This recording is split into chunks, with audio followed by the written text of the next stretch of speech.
Welcome to village பசங்க vlogs.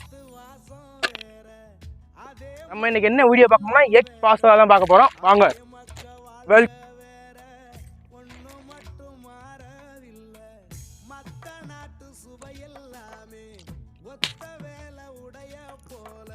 Pasta வந்து நல்லா வெந்துருச்சு.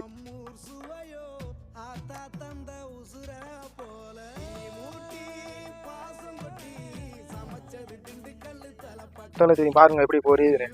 பச்சை மிளகாய் போட்டுக்கிறோம். முதல்ல எப்பயுமே பச்சை மிளகா தான் போடணும். துளி உரிச்ச தக்காளியை போட்டுக்கிறோம்.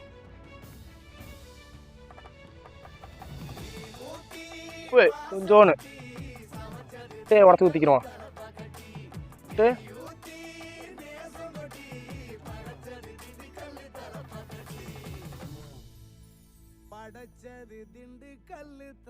நல்லா இருக்கு, அருமையான டேஸ்ட்.